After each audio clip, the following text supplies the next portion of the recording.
Okay, so for this video, we are going to discuss the paper 5.3 for October, November 2021. All right, so let us start with the first question. So there are 26 members of the total local sports club and include Mr. and Mrs. Khan and their son Abad. Okay, so the club is holding a party to celebrate Abad's birthday, but there's only room for 20 people to attend. All right, so in how many ways can the 20 people be chosen? So can you highlight the word chosen? Chosen means that it involves the combination where your steps later will involve NCR, mainly is NCR from the 26 members of the club, given that Mr. and Mrs. Khan and Abba must be included.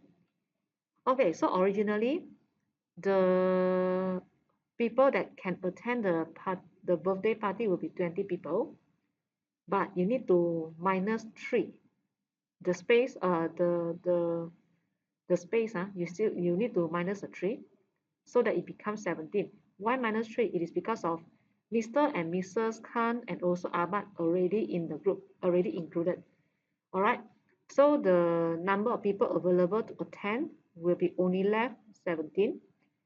And then the 26 members originally, the 26 members include Mr. and Mrs. Khan, right? Also need to minus 3. All right, because they are included in the group already. I mean, the Mr. and Mrs. Khan and Ahmad already included in the group. So we don't want to repeat selecting them again. So you need to minus 3. So you're having 26. So the situation now is you're having 23 members, and you want to select 17 from the 23 members. So if you do the calculation, it will be 23, and you want to choose 17 of them. Therefore, the answer that you get will be 100947. So this is the case where we already include Mr. Mrs. Khan and also Abad in the group that can attend the party. Okay, so we come to question number 2. Right, Lakeview and Riverside are 2 schools, and then the pupils of both schools took part in a competition to see how far they could throw a ball. Right, so the distance thrown to the nearest meter is recorded. Okay, so please take note that this unit, okay, the unit for this set of data will be in meter. By 11 pupils from each schools are shown, okay, in the table. So these are the results that we have, and then draw a back-to-back stem plot or stem and leaf diagram to represent this information with Lakeview on the left-hand side. Okay, so you want to draw a back-to-back stem plot, stem and leaf diagram.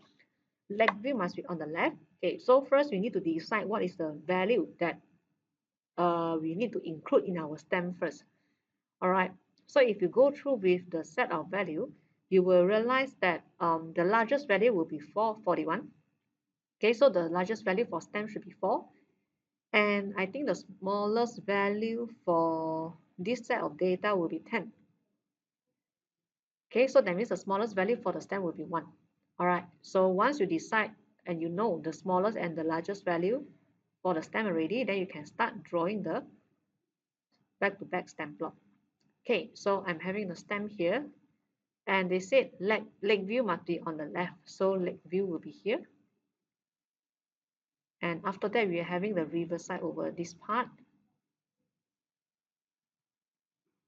Okay, and then the smallest value for stem will be 1, and then followed by 2, 3, and 4. All right, so now you can start to plug in the value for Lakeview. First value is 10, so it will be 1, 0 here, 14, then 1, 4, 19, then 1, 9.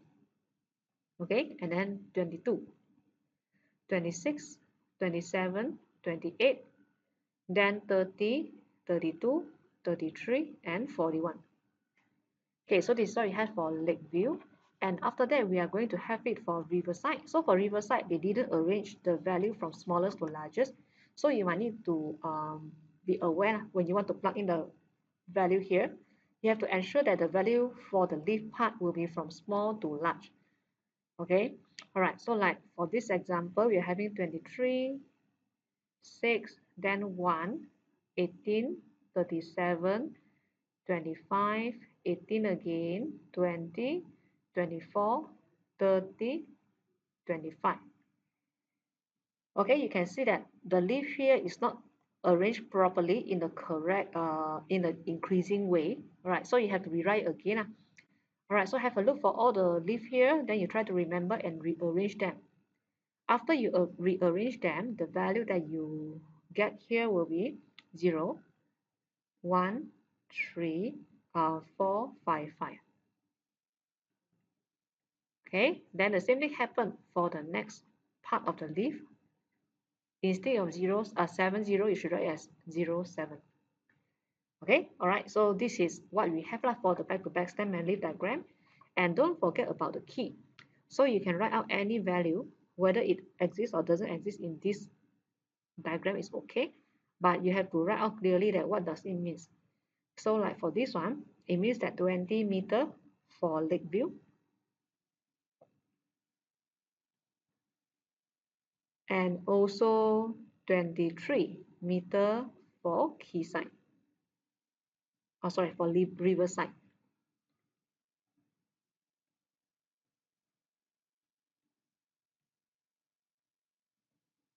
Okay, so this is the key that you should include in your solution after you draw the back-to-back stem and leaf diagram. Okay, and don't forget about the unit also. So you can see that here I include the unit. I state out the unit clearly. All right, then now we go to part number B. Okay, so for part number B, they are asking for the interquartile range, okay, by the 11 pupils at Lakeview School. Okay, so now they are asking for interquartile range. So interquartile range, you need Q1 and also Q3. All right, so before the Q1 and Q3, first of all, you might need to know where is your median first. So for the Lakeview, they arrange everything nicely from smallest to the largest number, right? So you can use the data in the table here, okay, to actually get the Q1 and Q3. Right, so you're having 11 pupils here. So the center of these 11 pupils will be this one, the 27 here, and this will be your median. Or we know it as Q2 lah, median. All right, so since your median is a number, is a whole number, it is not the average for two numbers, it is a whole number. Therefore, you ignore the median here. You just focus on the data that is before the median. So we are having 5 values here before the median, and from these 5 values, where is the center? So you can see that the center is this one, which is the 19. So the 19 here will be actually the Q1 for this case. So you can write out Q1 is equals to 19. How about for Q3? So Q3, you do the same thing. Now you focus on the last 5 data, okay, after the median. So these are the last 5 data after the median. And for these 5 values here, where is the center location of these 5 values? So you can see that this is 32 is the center, right? So the Q3 will be equals to 32. All right, since this question is asking for interquartile range, so for your IQR, it should be 32 minus 19, and therefore you should get a 13 for the IQR for this case. Okay, so question number 3. All right, so the question actually provides us a table with the time taken in minutes by 360 employees. And you can see that this table actually includes the time and also the frequency for each class interval. All right. Okay, so for the first question, they want you to draw a histogram to represent this information. All right, so for histogram, the very first step is you need to decide whether this is an equal width histogram or unequal width histogram. All right, so if you double check on the class boundary provided here, you can see that the width are not the same because this is width 5, width 5, width 10, width 10, and width 20. So very obvious, you can see that the width is different. All right, and therefore we need to calculate the frequency density before we can draw the histogram for this case. All right, so to draw the histogram for unequal width with unequal width, generally you need a few important information here. All right, so the first one will be the width. Okay, so maybe I will write out the class boundary first, just to show you clearer. So class boundaries that we have, okay, will be 0 to 5, then 5 to 10, 10 to 20, 20 to 30, and also 30 to 50. Okay, so this is my class boundaries, and after that, we need to have the width. So where's the width here? The width will be 5, 5, 10, 10, 20, where you take the upper class boundary minus the lower class boundary. So like for the first class, you are taking 5 minus 0, you get a 5 for the width. The last class, you take 50 minus 30, then you get 20 as the width. Okay, once you calculate the width already, then you should include the frequency density in your calculation. So frequency density. All right, so for your information, what is the formula for frequency density? You are taking the frequency divided by the width. All right, so from here, you can take first class. Frequency is 23 divided by 5, and therefore you get 4.6. Second frequency is 102 divided by 5, and therefore you get 20.4. Okay, so you do the same thing for the rest of the classes.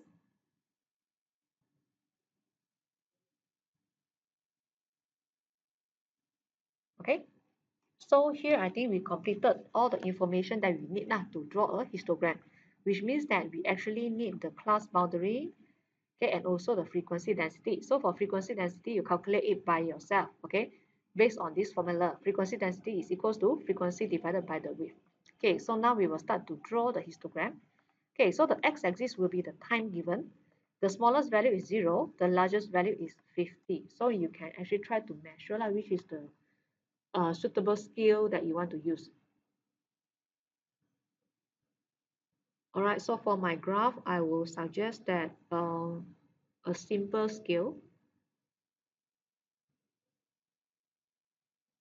where this is 10, 20, 30, 40, and this is 50. So maybe you should extend it longer. Wait, okay. Okay, and then don't forget to label the x-axis, which is minute. Okay, and it is actually measuring the time in minutes. Okay, so this is my x-axis. And for the y-axis, what we need to have is the frequency density. So don't forget to label it as well. All right, okay. Then for frequency density, right, if you look at the value that you calculate just now, the highest value will be 20.4. So again, I will try to use a simple scale, 5, 10, 15, 20, and 25. All right, so from here, I will start drawing. So the first frequency is 4.6. All right, and the width is 5. So you have to roughly measure where is your 4.6, then you draw a horizontal line, okay, with the suitable width until 5 only, right, for the x value. So this is a 5. Okay, all right, so this is 4.6, I assume. So you might not able to draw a very, very accurate graph, but it is okay. All right, but just make sure that the scale that you are using are linear, and also the value that you draw is not too far away from what you should draw. All right, okay, so this is my first bar. All right, then after that, we go to the second bar. The height will be 20.4, and also the width should be a 5. So 20.4, it will be somewhere here. And then the width is still 5. All right, so I think this should be your second bar. Okay. Okay, you try to draw it straight. All right. Okay, then for the third bar, the height is 13.5, and the width will be 10. So 13.5 will be somewhere here, and the width is 10 for now. So you'll see that your bar is actually thicker in this case. All right, sorry, I can't draw a very straight line, so maybe you try to draw it as straight as possible lah. Use a ruler. Okay, then after that, the fourth class will be 7.6 the height. Okay, so 7.6 will be somewhere here, and the width will be 10 unit also. So 7.6 is roughly here, and then we are having 10 unit width. And the last one will be 1.2. The width will be 20 units, so the 1.2 might be slightly higher than 1. Okay, so let me draw it like this. 1.2.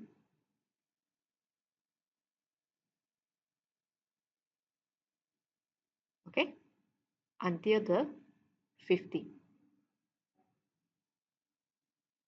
Right, so generally this is what we have for a histogram with unequal width, because after you draw, you can see that the width of the bar are actually different. And please take note that for this kind of histogram, you actually to calculate the frequency density first before you can draw the histogram. Alright, so this is what you have for question number 3, part A. Then let us proceed further for part B. Okay, for part B, they want us to calculate the mean time taken by the employee travel to work. Okay, so to calculate the mean, generally the formula with frequency will be summation fx divided by summation f. Alright, so the x here will be actually the midpoint of each class. Okay, alright, so maybe if you want, you can actually extend the table somewhere in your solution, and then you try to find out the midpoint. Okay, so how to get the midpoint? So it is actually lower class boundary plus upper class boundary divided by 2. So for the first case, it's 0 plus 5 divided by 2, then you get 2.5. The same thing happened for the next one, 5 plus 10 divided by 2.5, divided by 2, then you get 7.5. Okay, then you do the same thing for the rest of the class. Okay, so once you have the midpoint already, which is the x, okay, you can start calculating the mean by writing out the formula, okay, the value into the formula. Alright, so we are having summation of fx means that you take the frequency. So the first class frequency is 23. Okay, so 23 multiply with the midpoint for the first class, 2.5. Then you add the second frequency for the second class. Okay, and also multiply with the midpoint. And again, you do the same thing for the rest of the class.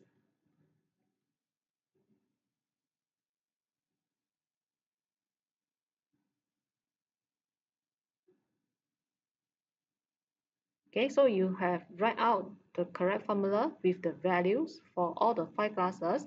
Then you have to divide it by the total. Okay, so the total employee is actually 360 for this case, right? Okay, so you can see that, please take note, you have to actually show your midpoint in your solution.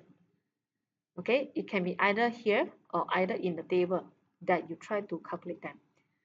Okay, then after that, you just press calculator and try to get the final answer. So for this part, the summation of fx will be 5707.5, then divided by 360, and end up you can get this 15.9 as the final answer, where you already correct it to 3 significant figures. Right, so this is what we have for question number 3. Right, so now we discuss question number 4. Okay, so they're talking about Raj wants to improve his fitness, so every day he goes for a run. And then they are giving you the information about the time in minutes of his run has a normal distribution. So please highlight the word normal distribution, and this is the keyword. Okay, so it already tells you that this is a normal variable, right? Okay, with the mean given and also the standard deviation. All right, so first they want you to find the probability on the randomly chosen day he ran more than 43.2 minutes.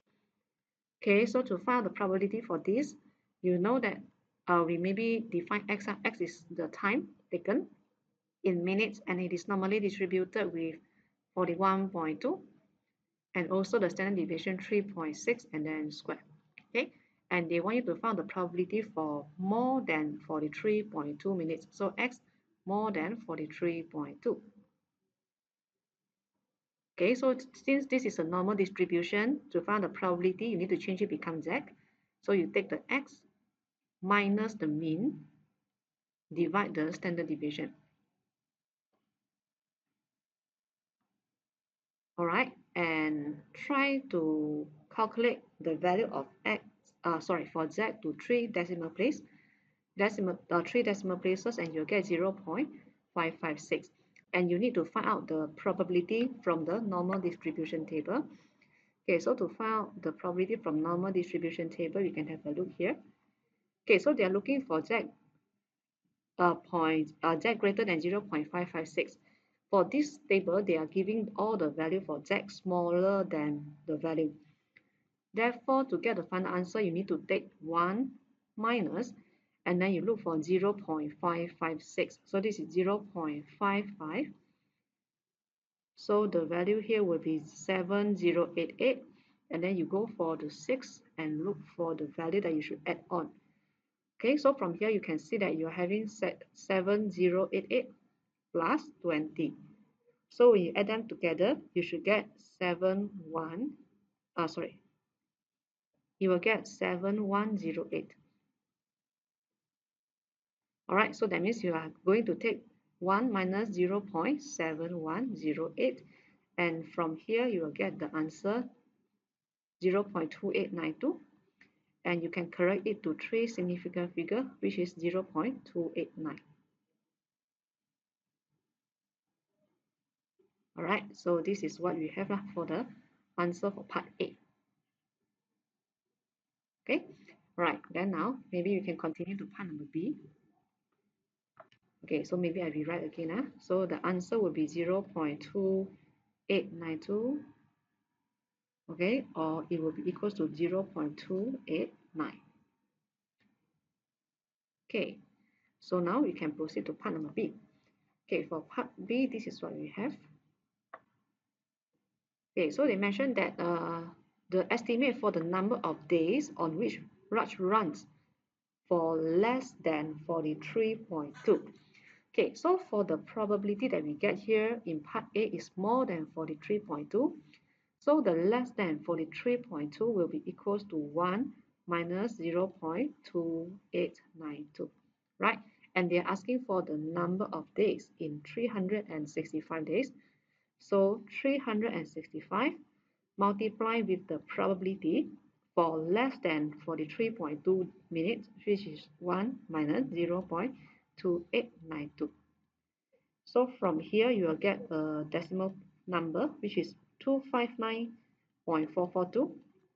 And of course, you can correct it to the whole number. You can write either you can write off until up to 259 days, or you can also round it up to 260 days. All right, so from marking scheme, they accept this both answer. All right, so you can show either one of the answer. You can show them either 259 or either 260, either one of them. All right, okay, then now we continue to part C. Okay, so for part C, they are saying that on 95% of days, Raj runs more than t minutes. So find the value of t. So from here, right, this 95%, the 95% here generally will be the probability. Okay, so it means what? It means that from this sentence, if you translate it into a symbol form, then it will be something like this. The probability that the time taken more than t minutes is equals to 0.95, which is the 95%. All right, so this is the information provided by the question to let us start with, and you want to find out the value of t. Okay, so to find out this answer, again, the same step is you need to standardize it first to z. So you're having z greater than t minus the mean. So the mean are still the same in part A in this question, 41.2, divided by the standard deviation 3.6, and it is equals to 0.95. All right, and for the next step, there are many ways for you to continue from here. Okay, for me, usually I will draw a normal graph to show where is the value of z that I want to find out. All right, so first, this area 0.95 is a large area. So that means later when I shade the area, it should be a large area, which is more than half of the graph. Okay, and for this part, the sign is greater sign. So that means you should shade the area on the right hand side of the value of z. So to fulfill these two conditions, I will know that the value of this z will be at here. Okay, then greater than that. So that means you should shade the right hand side. And when you shade the right hand side of this value, you can see that the area covered will be a large area, which is already more than half of the graph.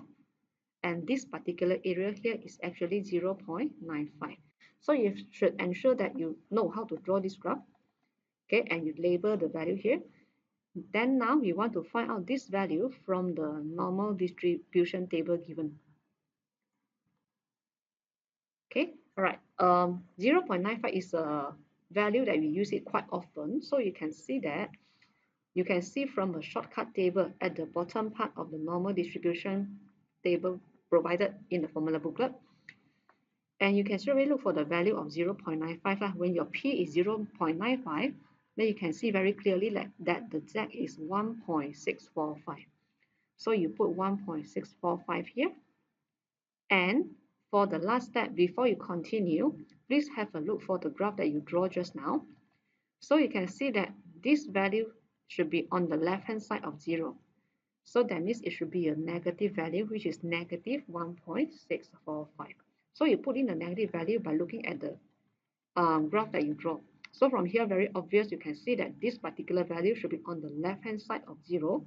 Therefore, this value should be a negative value. All right, then from here, you try to move everything over and you will get the value of t, which is 35.278. And of course, you can write it off to 3 significant figure, which will be 35.3 minutes.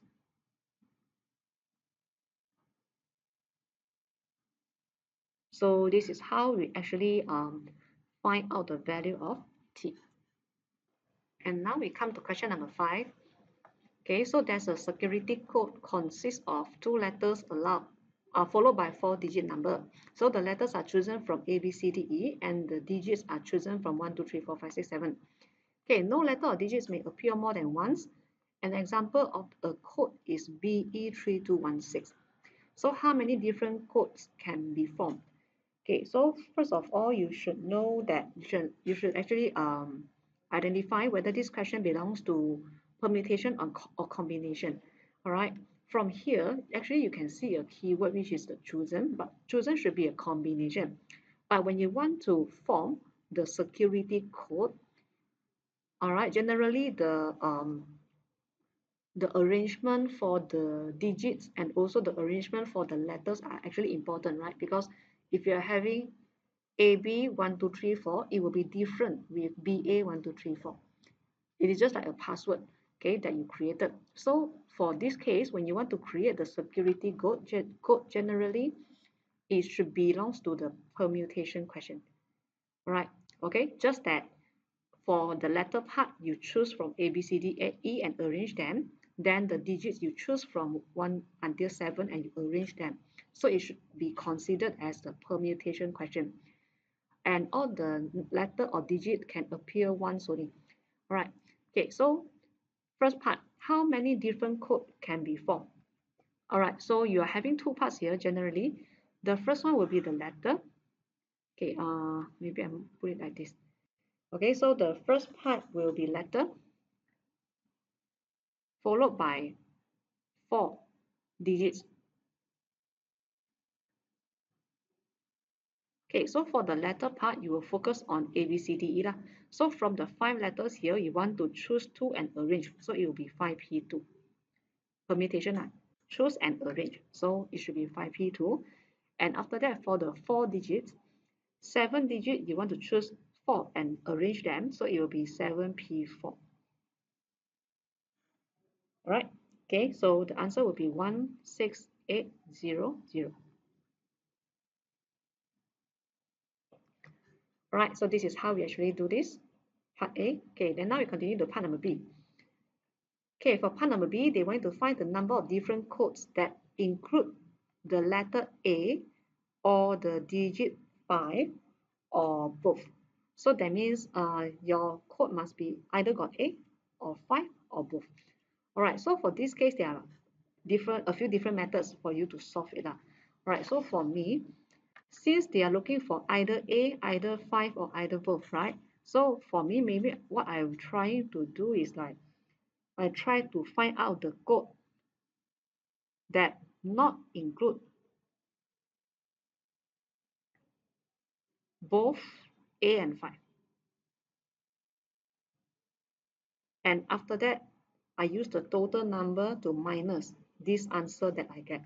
Okay, right. So if let's say I don't want to include both A and 5, from the letter part, right? You exclude the A, therefore left B, C, D, E to be select and arrange.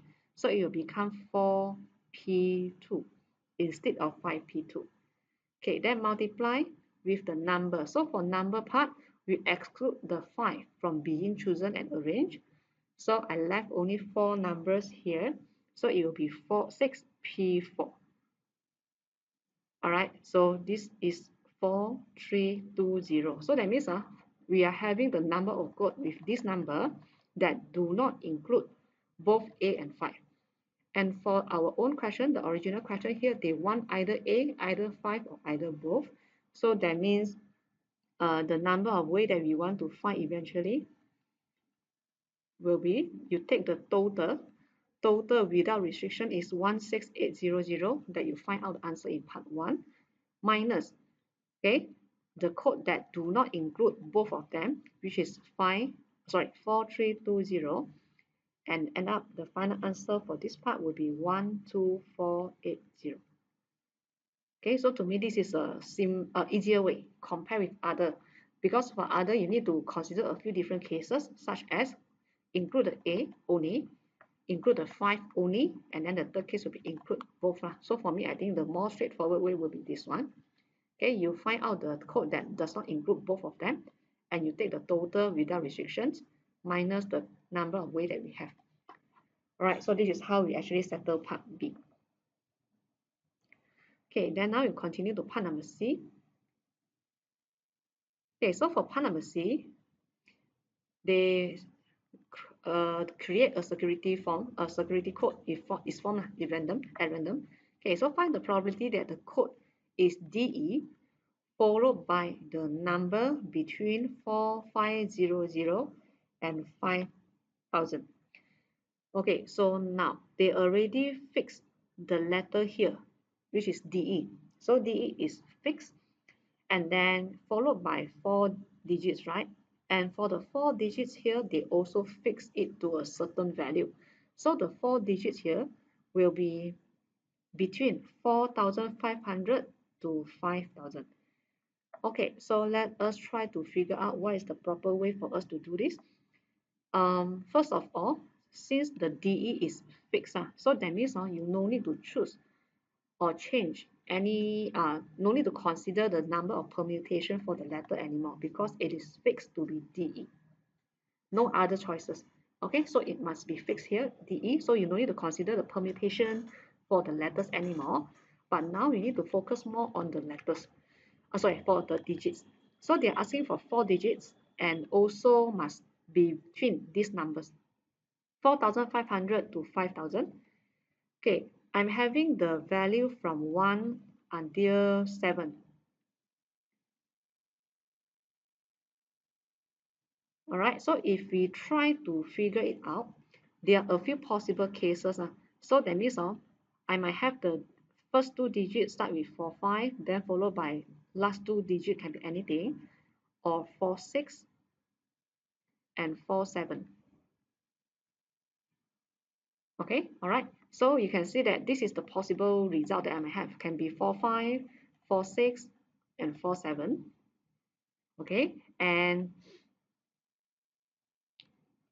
no more other option because our number is from 1 until 7 only, right?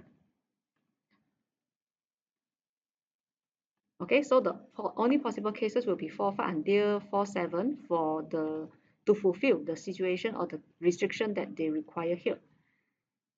Okay, then now, maybe I focus on one case here first. If let's say it is fixed to be 4, 5, you still need another 2 digit at last. All right, so now 4 and 5 is not available anymore. So you still have 5 available digit here. So it will be 5P2. That means from the 5 digits, you choose 2 and arrange them at this part. So the same thing happened for 4, 6. For 4, 6 also, if you fix 4, 6 to be there, and then you only have 5, you also have 5 digits left. So you still need to choose 2, 5P2 to arrange them. Okay, so the same thing happened for the case 4, 7 also. So you can multiply it with 3. And you get 60 for this case. Okay, all right. And then, since they are asking for the probability part, all right, so if they are asking for probability, then generally you need to divide it by using the total number without restriction. So for this value is with restriction, 60, divided by the total number without restriction, it will be the part 1, answer for part 1, 16800. Therefore, if you simplify, you will get 1 over 280. Okay, so this is the method that we can use that to find out the probability correctly. All right. Okay, so now I will show you another method. Okay, another method is, again, we are still fixing the DE. And also we fix the 4 for this case. All right. So DE and we fix the 4. So all the digits and letter here are fixed. Therefore, we no need to consider the arrangement and permutation anymore for this letter and also the first digit. Okay, but now, what are the values that we still left? 1, 2, 3, 5, 6, 7. 4 are excluded. 4 is excluded because of we already fixed it in our security code here. All right. Okay, so now for this digit, okay, how many numbers that is available for me to put it into this digit here? So to fulfill the condition or requirement that they want, so the value here, you can put in either 5, 6, or 7. So which means you are having 3 possible number to be placed at this part. Okay? All right, so let's say you already placed a number here, which is a 5. So you exclude the 5. So for the next digit, all the numbers here can be used. So it will be multiplied with 5. That again, you cancel off one more value. Assume that it is placed at this digit already. Then for the last digit, you still left 4 numbers available. So which is 4. Okay, so you can see that I totally didn't consider the arrangement for DE and 4 because it is fixed there. So 3 times 5 times 4, you will get 60 also. And to get the probability again, you need to take the number of ways divided by the total number without restrictions. So the total number restriction is still the same, which is 16800. And of course, you will get the same answer here, which is 1 over 280. So we'll see which one you can understand better. All right, so both are the correct ways for you to get the answer for this question. Okay, so next is question number 6. Right, so question number 6, they tell you that in a game, Jim throws 3 darts at the board. So it is called a turn. So that means one turn, he throws 3 darts. All right, so the center of the board is called bullseye. The random variable x is the number of darts in the turn that hits the bullseye. So here they already give you the definition for x, which is the number of darts in a turn that hits the bullseye. So you can see that the maximum value for x will be a 3 because in one turn, he throw maximum 3 darts only. Okay, so the probability distribution of x is given in the following table. And here they give another extra information. The expected value of x is equals to 0.55. And part A, they want you to find the values of P and also Q. So from here, you can see that P and Q are in the table. And from this table, you can form one equation, right? because we should know that when you try to add all the probability in the distribution table, okay, the total should be equals to 1. Generally, you should write like this. So 0.6 plus P plus Q, okay, plus 0.05, it should be equals to 1. So from here, you actually get one equation that is related to P and Q. You will get 0.35. Okay, when you try to move all the number to the right hand side, so you can get this equation. So this is our first equation. By having one equation only, you're not able to solve two unknown, right? So you need another extra information. So the extra information given is this one. The expected value of x is equals to 0.55. Okay, so how to get the expected value of x? So to get the expected value of x, you need to take value of x multiply with the probability. So it will be 0 multiplied with 0.6, then plus 1 multiplied with p, plus 2 multiplied with q, and you do the same thing for all the x. Okay, x multiplied with p, and then you add them together. And this is actually your ex, the expected value of x, and it is equals to 0.55. Okay, so again, if you try to expand everything and move all the number to the right hand side, then you'll get another equation in terms of P and Q, which is P plus 2Q equals to 0.4. And this will be your second equation. All right, so by using equation number 2 minus equation number 1, you'll get Q equals to the value 0.05. All right, so once you get Q equals to 0.05, substitute it back into any of the equation that you have just now, either equation number 1 or equation number 2 to get the P.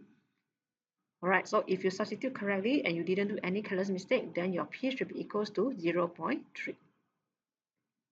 Okay, so this is what we have for part A. Right, then now we can proceed to part number 2. For part B. Okay, for part B, they want you to find the variable x. Oh, sorry, the variance of x. Okay, so for variance of x, the formula should be the expected value of x squared minus the mean square. Okay, we already have the value for mean. So maybe for now, we can start finding out the expected value of x squared first.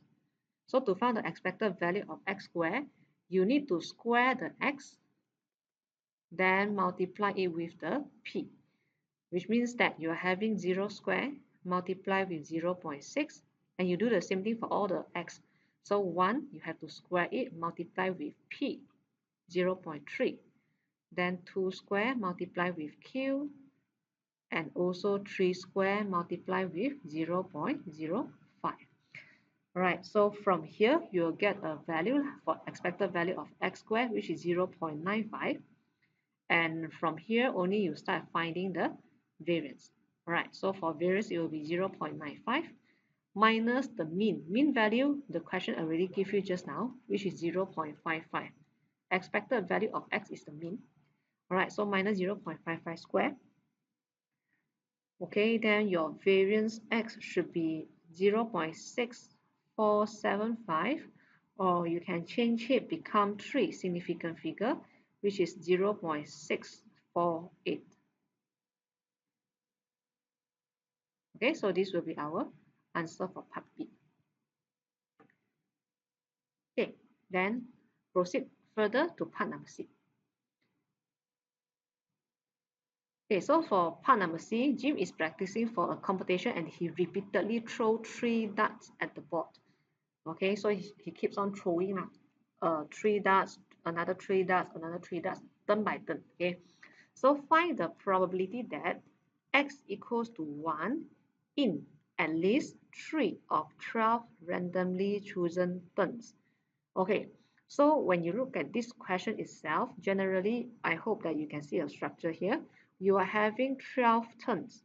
So out of the 12 turns, at least 3 of them, something happened. Okay, so when you see this kind of structure, it actually belongs to binomial distribution. Okay, so the P for a binomial distribution in this case is this one, x equals to 1. So what is the probability for x equals to 1? It should be equals to 0.3. You can get this value 0.3 from the table given above, right? Okay, then you define y as a binomial distribution, binomial distributed. You are having 12 terms in total, and then the probability will be 0.3. And for this question, they are asking at least 3 of 12 chosen terms. So at least 3 means it can be greater or equals to 3. Right? Okay. So for a binomial distribution, start from 3. Y greater or equals to 3, that means y can be equals to 3, equals to 4, equals to 5 until equals to 12, which is quite long like the steps. So what are we going to do is I have to take 1 minus. 1 minus 12C0, that means 1 minus y equals to 0. Okay, so 0 0.3 power 0, 0 0.7 power 12. You also need to minus 12C1 when y equals to 1. So 0 0.3 power 1, 0 0.7 power 11. Then minus 12C2, 0 0.3 square, and 0 0.7 power 10. So we need to minus, you have to take 1 minus 12C1, sorry, 12C0, which is y equals to 0, then y equals to 1, and also y equals to 2. Okay, and then no need to include 3 because in the calculation here, y greater equals to 3, that means they include the 3 in their calculation. So when you want to minus, we shouldn't minus the 3 anymore. All right. Okay, so by just pressing calculator, you should able to get this one, 0 0.7471846 and of course we will change it into 3 significant figure, which is 0 0.747. Right, so this is what we have for part C. Right, then we can proceed to part D. Okay, so let me show you the part D first. Okay, so for part D, find the probability that Jim first succeeds in hitting the bull's eye with all the 3 darts on his 9th turn. Okay, so for this question, the keyword will be first succeeds. Okay, the keyword will be first succeeds. That means he keeps on throwing until he gets hitting the bull eyes with all the 3 darts. First of all, you should know what is the probability of hitting the bull eyes with all the 3 darts. So this one actually means that the probability of x equals to 3. So the probability, you can get it from the table that they show you in part 1, and the value is 0.05. And when you see the keyword first succeeds or maybe attempt until the succeeds happen, all right, or something happen, okay, until throw until something happen, or the first succeeds, all these tell you that it belongs to geometric distribution.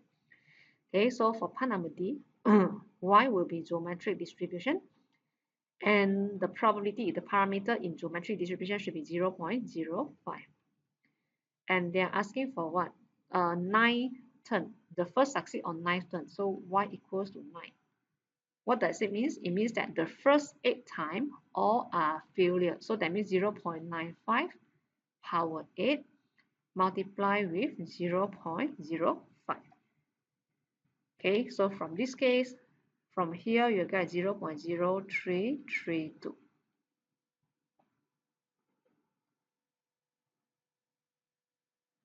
All right, so for binomial distribution and also the geometric distribution, you have to try to figure out the pattern of the question by ourselves. All right.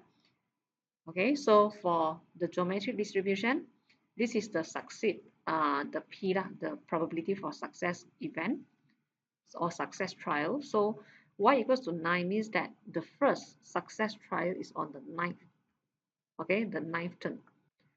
So that's why the first 8 times they are all failure trial. So that means 0.95 power 8 multiplied with the success probability, which is 0.05.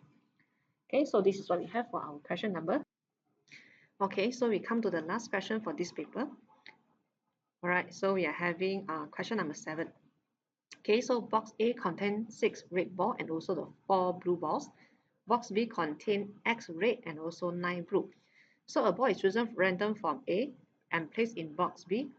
Then another ball is chosen at random from box B. Okay, so complete the tree diagram below, giving the remaining 4 probabilities in terms of X. So they already draw the tree diagram for you and they want you to fill in the probability here in terms of X. All right, so originally your A is having 6 red and also 4 blue. And then your B originally they are having X red and also 9 blue. Okay, so to put in to calculate or to get the probability in terms of X, generally you have to see what is the first ball that you get from box A. Right, so for this branch, okay, for this part, the first ball taken from box A is red color. So which means that now your box B is having X plus 1 red color and also 9 blue color. All right, so to get a red ball from box B, it will be actually X plus 1 because now you're having X plus 1 red ball, right? Divided by the total. So what is the total for X plus 1 and also 9? So that means X plus 1 plus 9, you get a total which is X plus 10. So the probability here will be X plus 1 divided by X plus 10. Okay, and what is the probability for us to get a blue ball? Okay, so blue ball will be 9, right?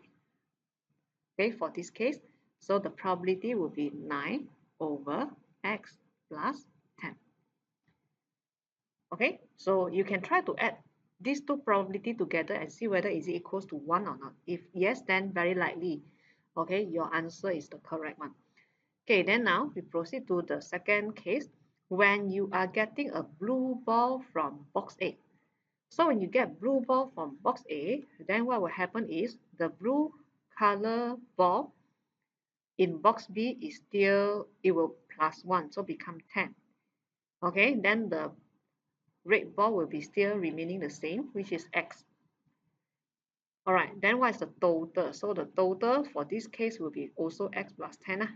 Okay, so what's the probability for us to get a red ball? So again, you can see that the red number is X. So it will be X over X plus 10. And how about to get a blue color ball from box B? So it will be 10 blue ball here. So the answer will be 10 divided by X plus 10. So this is how we actually input all the probability for the cases, different cases here. Okay, so now we continue to the next part, part B.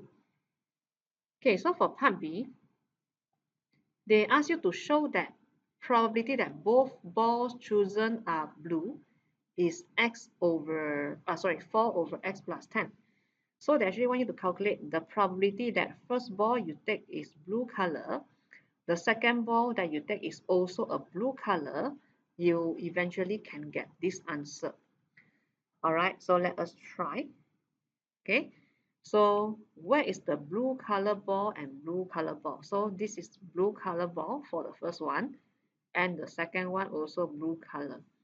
So that means to calculate the probability for blue intersect with blue, it will be 4 over 10 multiplied with 10 divided by X plus 10, and eventually you can get the answer that they want you to show, which is 4 over X plus 10. Okay, all right, so it is quite straightforward for this case. Right, so this is what we have for part B. Okay, then now we continue to part C. Okay, so for part C, they are saying that it is given that the probability both ball chosen are blue is 1 over 6. And here they want you to find the probability correct to three significant figure that the ball chosen from box A is red, given that the ball from box B is red. Okay, so for this case, you have to highlight the word given that. So this given that tells you that it is actually a conditional probability. All right, okay, so maybe for me, I'll try to solve part C over here. so that you can refer to the tree diagram. Okay, so for part C, I'm going to use it here.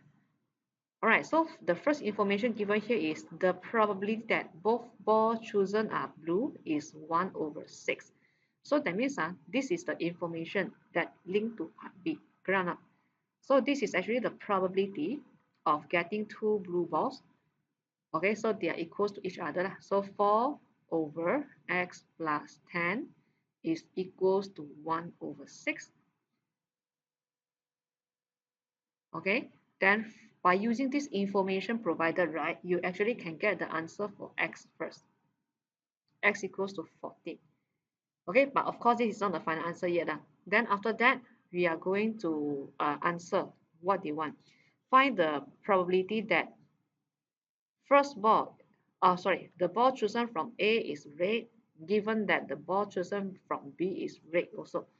So that means they actually want you to calculate the conditional probability with a slash here. Okay, the thing come first, that given that from box B is red, so that means red color from box B. You should write it here. Okay, then the probability that they want you to find is A also red. So R8 is here. Okay, so the things happen first or the thing we know first, okay, you put it on the right hand side of the slash. Okay, then after that, to find out the probability, of course, you need to try to write out the formula for conditional probability. So it will be RA intersect with RB, then divided by the probability of RB. RB means that the color from box B is red. Okay, so we look at the numerator first. So for the numerator, A is red, B is also red. So that means this is the pathway. A is red and then B is also red. So what is the probability here? It will be 6 over 10 multiplied with x plus 1 divided by x plus 10. So x plus 1 value is 15. Okay, so x plus 10, the value is 24. Because you already get the value of x just now, right? So you have to try to substitute the value of x into the probability. Okay, so this is the numerator. And now we focus on denominator. So for denominator, they want to know the probability for red from box B. So the red from box B, again, you need to start from beginning. This green color, again, is one of the pathway that we want to consider. And another one, where is another pathway for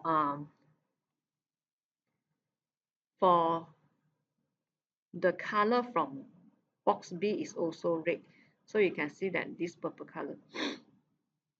Okay, so this purple and also the green color pathway belongs to the case where the the color that we choose from box B is red. All right, so you can fill in the probability again, 6 over 10 multiply with 15 over 24 and plus another pathway, the probability is 4 over 10 and this one, right? So 4 over 10 multiply with 14 divided by 24. Okay, so you substitute all the value and then you try to simplify it. Numerator, you should get 8 or 3 over 8. Denominator, you should get 73 over 120. And from here, to simplify it to the final answer, it should be 45 over 73. But if you look at the question again, they actually want you to find the probability in 3 significant figures. So again, the last step, you have to change it to 3 significant figures, which is 0.616. Alright, so this is how we actually solve this last question for this